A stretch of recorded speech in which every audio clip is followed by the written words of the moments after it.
Hello दोस्तों, स्वागत है आपका एमपी सक्सेस पॉइंट पर। हमने प्रतिशत के 3 भाग पढ़ लिए हैं। आज हमें प्रतिशत का चौथा भाग देखना है। तो प्रतिशत के तीसरे भाग में हमने पढ़ा था ए बी फॉर्मूला, जिसमें हम 2 घटनाओं वाले प्रश्नों को देखते थे, जिसमें प्रतिशत की 2 घटनाएं होती थी। ऐसे प्रश्नों को हमने देखा था। आज हमें इस प्रकार के प्रश्न देखना है जिन प्रश्नों में कीमत को घटाकर खपत के बारे में पूछ लिया जाता है या कीमत को बढ़ाकर खपत के विषय में पूछ लिया जाता है। तो हम इस प्रकार के आज प्रश्न देखेंगे। यदि आपने तीसरा वीडियो नहीं देखा है या पहले के वीडियो नहीं देखे हैं तो आपको लिंक नीचे दे दी जाएगी, आप उस पर क्लिक कर कर उन वीडियो को देख सकते हैं। तो चलिए हम आज अपना टॉपिक स्टार्ट करते हैं। तो हमारा टॉपिक है आज प्रतिशत के ऐसे प्रश्न देखना जिनमें मूल्य को घटाकर खपत के विषय में पूछ लिया जाता है, जिसमें खर्च को हमें बराबर रखना होता है। तो देखिए, हमें इस टॉपिक में एक चीज़ को ध्यान रखना है कि जब मूल्य को बढ़ाया जाता है तब खपत कम होती है और खर्च हमें बराबर रखना है। क्योंकि हमें खर्च बराबर रखना है तो अगर मूल्य बढ़ेगा तो खपत घटेगी और अगर मूल्य घटेगा तो खपत बढ़ेगी। इस चीज़ को हमें ध्यान रखना है। देखिए, जैसे अगर इसमें मूल्य बढ़ा दिया जाए, यहाँ मूल्य बढ़ता है तो यहाँ खपत को हमें घटाना पड़ेगा, क्योंकि हमें मूल्य जो हमारा खर्च है उसको बराबर रखना है। इसी प्रकार यहाँ जैसे हमें खपत घटेगी तो हमारा मूल्य घटेगा तो हमारी खपत यहाँ बढ़ जाएगी, क्योंकि हमें हमारा खर्च बराबर रखना है। इस चीज़ को हम ध्यान में रखेंगे। चलिए हम अपना पहला प्रश्न देखते हैं। उसी प्रश्न में हम हमारी ट्रिक को भी समझेंगे और उसी प्रश्न में हम देखेंगे कि हमें किस प्रकार के हम कॉन्सेप्ट से भी इन प्रश्नों को हल कर सकते हैं। चलिए देखते हैं। हमारा पहला प्रश्न है कि टमाटर के मूल्य में 10% की वृद्धि किए जाने पर नीलेश अपनी खपत में कितने प्रतिशत की कमी करे कि उसके खर्च पर कोई प्रभाव ना पड़े। तो देखिए, सबसे पहले हम इसको ट्रिक से कर लेते हैं। आखिर हमारी ट्रिक क्या है? हमें क्या करना है, जब हमसे वृद्धि के बारे में पूछा जाता है, काय के बारे में पूछा जाता है, वृद्धि के बारे में पूछा जाता है, तो हमें सिंपली ये देखना है कि कितने की वृद्धि हो रही है। कितने की वृद्धि हो रही है? तो कितने की वृद्धि हो रही है? 10% की वृद्धि हो रही है। अब यदि वृद्धि हो रही है तो 100 में उसको जोड़कर नीचे लिख देना है और प्रतिशत बनाना है। क्योंकि हमसे प्रतिशत में पूछा है तो हम इसमें 100 का गुणा कर देंगे। ठीक है, अब इसको काट लेंगे, हमारा आंसर आ जाएगा। ठीक है, लेकिन ये तो हो गई ट्रिक। हमें देखना है कि आखिर ये ट्रिक काम कैसे करती है। देखिए, सबसे पहले देखेंगे कि अगर यदि कमी कर दी जाए, इसको भी समझ लें पहले। यदि कम कर दी जाए तो क्या करेंगे, यहीं 10% की कमी हुई है तो 10 लिख लेंगे, और कमी हुई है तो 100 में से 10 घटा देंगे। 100 - 10 तो यहाँ क्या आ जाएगा? 90 आ जाएगा। क्या आ जाएगा? 90 आ जाएगा। और प्रतिशत में बनाना है तो हमें इसमें 100 का गुणा कर देंगे। ठीक है, अब देखिए इस प्रश्न को जैसे हल करें। अपन इस प्रश्न को हल करें तो कैसे करेंगे? हमारी ट्रिक है कि हमें जो पूछा गया है, क्या पूछा गया है? 10% पूछा गया है वृद्धि। हमसे 10% वृद्धि पूछी गई है तो हम 10% लिख देंगे। और चूँकि वृद्धि पूछी गई है तो 100 में 10 जोड़कर यहाँ 110 लिख देंगे। और हमें प्रतिशत में बताना है तो इसलिए हम इसमें 100 का गुणा कर देंगे। अब इसको काट देंगे, इसलिए कट जाएगा। 11 का इसमें भाग दे देंगे तो 9 सही 11 नम्मा 99, 1/11 हमारा आंसर आ जाएगा। तो ऑप्शन ये हमारे सी में दिया हुआ है, तो हमारा ये आंसर सही हो जाएगा। इस प्रकार से हम प्रश्न को चुटकियों में कर सकते हैं। ठीक है, अब देखिए अगला प्रश्न देखते हैं। अपन अगले में कॉन्सेप्ट को समझ के आगे भी बढ़ेंगे, कॉन्सेप्ट को भी समझेंगे। जैसे अभी अपन ने ट्रिक को समझा है, अगले क्वेश्चन में हम उसको भी समझेंगे। चलिए देखते हैं। हमारा अगला प्रश्न है, टमाटर के मूल्य में 10% की कमी की जाने पर नीलेश अपनी खपत को कितने प्रतिशत बढ़ा दे कि उसके खर्च पर कोई प्रभाव ना पड़े। देखिएगा वही प्रश्न है जैसे हमने बताया था कि इसमें कमी करना है। जब कमी पूछने के लिए आ जाती है तो क्या करेंगे, अपन से कमी पूछ ली जाती है तो यही करना है। 10% की पूछी है, 10% की कमी पूछी है तो अपन 10% लिख लेंगे। क्या लिख लेंगे, 10%। और चूंकि हमसे कमी पूछी गई है, तो इसमें 10 जोड़ देंगे तो ये सॉरी इसमें से घटा देंगे 10। कमी पूछी गई है तो 100 में से 10 को घटा देंगे तो हमारा क्या हो जाएगा, 90 हो जाएगा। और हमें प्रतिशत में बनाना है तो इससे 100 से इसको गुणा कर देंगे तो हमारा आंसर आ जाएगा। इसको 100 से गुणा कर देंगे तो हमारा आंसर आ जाएगा। ये से ये कट जाएगा, 9 से इसको भाग दे देंगे तो 9 11 99, 99 सही, 1/9 हमारा इसका आंसर आ जाएगा। बिल्कुल सिंपली हम इन सवालों को हल कर सकते हैं। ठीक है, चलिए अगले प्रश्न पर बढ़ते हैं। तो हमारा अगला प्रश्न है, प्याज के मूल्य में 100% की वृद्धि किए जाने पर किसी व्यक्ति की खपत में कितने प्रतिशत की कमी की जाए कि उसका खर्च अप्रभावित होगा। अब देखिए यहाँ हमसे साफ साफ पूछा गया है, क्या हुआ है, 100% की वृद्धि हुई है, 100% की वृद्धि हुई है। तो देखिए हम जब इसको ट्रिक से हल करेंगे, जब हम इसे ट्रिक से हल करेंगे तो क्या करेंगे, 100% की वृद्धि हुई है ना। अब कितने पर 100%, तो इसको जोड़ देंगे उसमें तो हो जाएगा हमारा 200, क्योंकि क्या हुई है, वृद्धि हुई है। इस चीज़ को ध्यान रखना है। और हमें प्रतिशत बनाना है तो 100 का इससे गुणा कर देंगे। ठीक है, तो इससे ये और ये कट जाएगा, 2 को इससे काट देंगे तो हमारा आंसर आ जाएगा 50%, जो ऑप्शन देखिए ऑप्शन में कैसे घुमाया गया है। 50% का क्या मतलब होता है, 50% का मतलब होता है 1/2।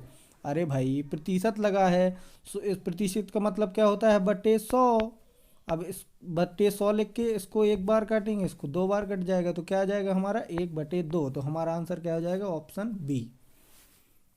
चलिए अगले प्रश्न की ओर बढ़ते हैं। चलिए इसको कॉन्सेप्ट देख लीजिए, इसमें इसी में ही कॉन्सेप्ट देख लीजिए। देखिए अब इसको समझना बहुत ज़रूरी है। देखिए जब मान लीजिए हमें 40 रुपये किलो प्याज मिल रही थी, 40 रुपये किलो हमें प्याज मिल रही थी 1 kg।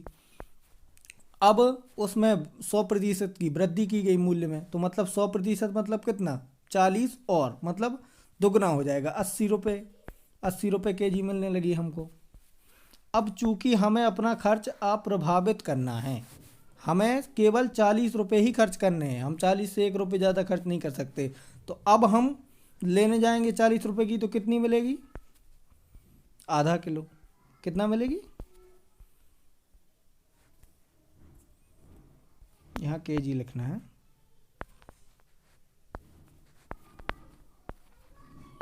kg, आधा kg अपन को मिलेगी। तो पहले हम कितनी खरीद रहे थे, पहले हम खरीद रहे थे 1 kg, और अब हम कितनी खरीद पा रहे हैं, आधा kg।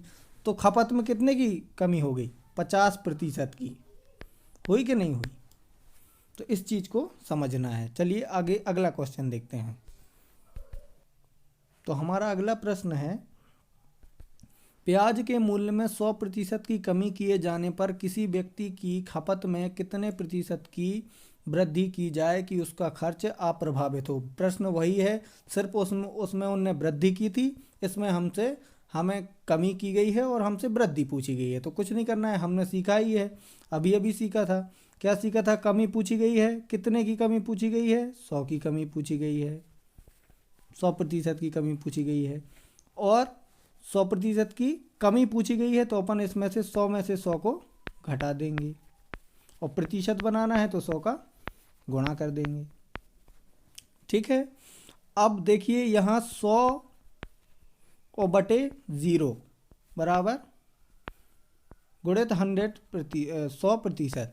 ठीक है, अब देखिए समथिंग बटे 0, समथिंग बटे 0 का मतलब क्या होता है, आप सभी लोग जानते होंगे समथिंग बटे 0 का मतलब क्या होता है, इसीलिए यहाँ ऑप्शन नहीं दिए गए हैं।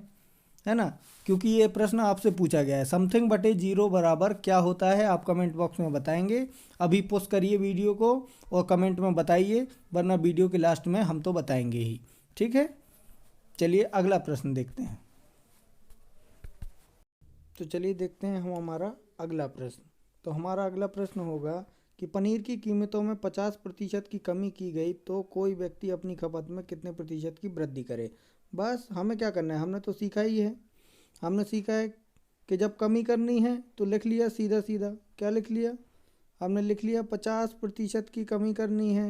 कितने की कमी करनी है? 50% की कमी करनी है। तो चूँकि कमी करनी है तो हम इसमें 50 घटा देंगे 100 में से, और हमें 100% बनाना है तो 100 का गुणा कर देंगे। बस हमारा आंसर आ जाएगा। इतना तो करना ही है हमें। इससे इसको काट देंगे, इससे इसको काट देंगे, हमारा आंसर आ जाएगा 100%। तो ऑप्शन दिया है 50, 70 और 33, तो हमारा आंसर हो जाएगा इनमें से कोई नहीं। सीधी सी बात है, जब कोई चीज़ आधे की मिलने लगेगी, 50 के तो 50% का मतलब क्या है? आधे की मिलने लगेगी, तो हमें उतने ही पैसे खर्च करने हैं। तो हमें कितनी वस्तु लेनी पड़ेगी? दोगुनी वस्तु लेनी पड़ेगी। तो मतलब 100% और लेनी पड़ेगी, खपत में 100% की वृद्धि करनी पड़ेगी। तो हमारा आंसर होगा 100%। चूँकि ऑप्शन में नहीं है तो वो हमारा डी ऑप्शन सही हो जाएगा। तो चलिए हम बढ़ते हैं अपने अगले प्रश्न की ओर। इस प्रकार के प्रश्नों को करने में हमें सिर्फ इतना ध्यान रखना है कि कमी पूछी है तो कमी लिखकर और 100 में से घटा देना है, और अगर वृद्धि पूछी है तो हमें वृद्धि का लिख देना है और 100 में उसको जोड़ देना है, और कुछ नहीं करना है। देखिए हमारा प्रश्न है, अब देखिए यहाँ रुपयों में दे दिया गया, अभी प्रतिशत नहीं दिया, प्रतिशत दिया था, अब हमको रुपयों में दे दिया गया है इस प्रश्न में। तो हम क्या करेंगे? हमें सिंपल वही करना है, हमने पहले सीखा था। तो देखें क्या कहा है प्रश्न में। चावल पिछले महीने 20 रुपये प्रति केजी मिल रहा था, परंतु इस महीने 25 रुपये प्रति केजी मिल रहा है। तब बताइए कि कोई उपभोक्ता अपनी खपत में कितने प्रतिशत की कमी करे कि उसका खर्च अप्रभावित हो। मतलब चावल में 20 रुपया बढ़ गए, चावल में 20 रुपये बढ़ गए तो भैया परेशान है, तो क्या करें? कितना कम चावल लें, कितने प्रतिशत कम चावल लें, ये ज्ञात करना है। तो वहाँ तो हमको प्रतिशत में दिया होता था, तो यहाँ क्या करना है? सीधा अपन प्रतिशत बना लेंगे। जो यहाँ जो बढ़ोतरी हुई है चावल के रेट में, उसका अपन प्रतिशत निकाल लेंगे। तो कितना कितना बढ़ा है? 5 रुपये। ये हम पहले सीख चुके हैं, जिनने वीडियो नहीं देखी है वो देख लेंगे। तो किस पर बढ़ा है? 20 पर बढ़ा है। अब कुछ लोग यहाँ 25 लिख देंगे, 25 पे बड़ा होता तो 30 नहीं हो जाता। तो काय पे बढ़ा है? 20 पे बढ़ा है, तो यहाँ 20 लिख देंगे, और यहाँ हमें प्रतिशत बनाना है तो 100 से गुणा कर देंगे। बस हमारा आंसर आ जाएगा। इसको इससे काट देते हैं, 4 बार कट जाएगा, इसको इससे काट देते हैं तो ये 25 आ जाएगा। क्या आ जाएगा? 25 हमारा। तो 25% की बढ़ोतरी हुई है। बस अब तो हम पे बन ही जाएगा। अब प्रश्न हो गया है कि चावल में 25% की, चावल के मूल्य में 25% की वृद्धि हुई है, तो बताइए कि वो अपने खपत में कितनी कमी करे कि उसका खर्च प्रभावित ना हो। तो हम अपना सिंपली वैसे ही जैसे करते थे वैसे ही इसको कर लेंगे। कितने की बढ़ोतरी हो गई भैया? 25% की बढ़ोतरी हो गई, तो 25 लिख देंगे। कितना लिख देंगे? 25। अब बढ़ोतरी हुई है तो 100 में एक 25 जोड़ देंगे तो कितना हो जाएगा? 125 हो जाएगा। अब हमें प्रतिशत बनाना है, तो लो 100% का यहाँ गुणा कर देंगे, 25 से इसको काट देंगे तो ये 5 बार कटेगा, और इससे इसको काट देंगे तो इसका आंसर 20% आ जाएगा, जो कि हमारे ऑप्शन बी में दिया हुआ है। तो इस प्रकार से हम इन प्रश्नों को बड़ी ही आसानी से कर सकते हैं। हम आगे त्रिभुज, आयत, उनकी भुजाओं में, है ना, और लंबाई में, चौड़ाई में जिस प्रकार से उनमें परिवर्तन कर दिया जाता है कि 20% बढ़ा दी गई है, तो बताइए चौड़ाई कितनी कम करें कि क्षेत्रफल अप्रभावित हो। तो वो ऐसे ही प्रश्न करना है, उनको हल करके बताएंगे। अगली वीडियो में हम उसी प्रकार के प्रश्न देखेंगे। इस प्रकार से ये सरल प्रश्न थे, थोड़ा अपन ने ये देखा थोड़ा सा हट के प्रश्न था, ये सरल प्रश्न थे। अगले वीडियो में हम देखेंगे कि किस प्रकार आयत के, त्रिभुज के और वृत्त के किन्हीं किन्हीं प्रश्नों को हम देखेंगे जो इस मेथड पर हल हो सकते हैं कि एक भुजा को बढ़ा दिया तो दूसरी भुजा को कितना घटा दें, या फिर एक लंबाई बढ़ा दी जो चौड़ाई को कितना घटा दें कि क्षेत्रफल हमारा उतना का ही उतना रहे। इस प्रकार के प्रश्नों को भी हम हल करेंगे। ठीक है, इसी वीडियो में करेंगे। तो चूंकि वीडियो बहुत लंबा हो जाएगा तो हम अगली वीडियो में करेंगे। तो आपको अगर वीडियो पसंद आया है तो लाइक कर दीजिए, और अगर ज़्यादा पसंद आया है तो सब्सक्राइब कर दीजिए, और ज़्यादा पसंद आया है तो आप अपने दोस्तों के साथ शेयर कर दीजिए। ठीक है, तो मिलते हैं अगले वीडियो में। ये वीडियो यहीं तक था। धन्यवाद।